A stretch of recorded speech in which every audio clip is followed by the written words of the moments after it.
ತಿಂಗಳಿನಿಂದ ಸಂಪೂರ್ಣವಾಗಿ ಬತ್ತಿ ಹೋಗಿ ಮಣಗಿದ್ದ ಕೃಷ್ಣಾ ನದಿಗೆ ಕೊನೆಗೂ ಹೊಸ ನೀರು ಹರಿದು ಬಂದಿದೆ. ಇದರಿಂದಾಗಿ ಕಳೆದ ಹಲವು ದಿನಗಳಿಂದ ತೀವ್ರ ನೀರಿನ ಸಮಸ್ಯೆಯಿಂದ ಕಂಗಾಲಾಗಿದ್ದ ನದಿ ತೀರದ ಜನಸಾಮಾನ್ಯರು ಹಾಗೂ ರೈತರ ಮುಖದಲ್ಲಿ ಮಂದಹಾಸ ಮೂಡಿದೆ.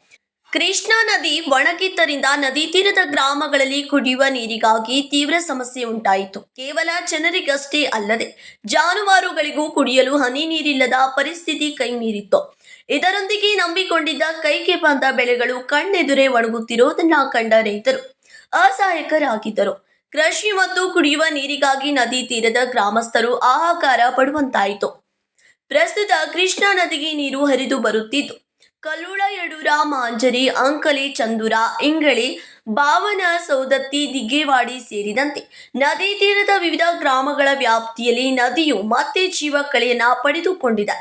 ನೀರು ಹರಿದು ಬರುತ್ತಿರುವ ದೃಶ್ಯವನ್ನ ಕಂಡ ನದಿ ತೀರದ ಗ್ರಾಮಸ್ಥರು ನೆಮ್ಮದಿಯ ನಿಟ್ಟುಸಿರು ಬಿಟ್ಟಿದ್ದಾರೆ. ಮಹಾರಾಷ್ಟ್ರದ ರಾಜಪುರ ಬ್ಯಾರೇಜ್ನಿಂದ ಕೃಷ್ಣಾ ನದಿಗೆ ನೀರನ್ನ ಹರಿಬಿಡಲಾಗುತ್ತಿದೆ ಎಂಬ ಮಾಹಿತಿ ಲಭ್ಯವಾಗಿದೆ. ಮಹಾರಾಷ್ಟ್ರದಿಂದ ಹರಿದು ಬರುತ್ತಿರುವ ಈ ನೀರು ಸದ್ಯಕ್ಕೆ ಗಡಿಭಾಗದ ಹಳ್ಳಿಗಳ ನೀರಿನ ದಾಹವನ್ನ ತಣಿಸಿದೆ.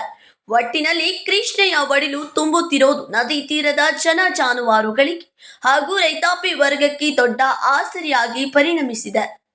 Raj Hiremath, KMM Kannada news, Belagavi.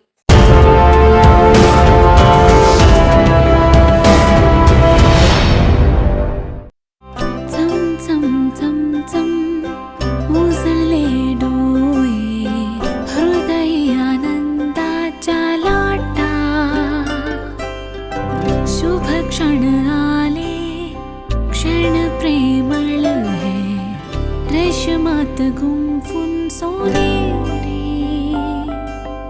BS Channabasappa and Sons, The Textile Mall, Tilakwadi, Belagavi.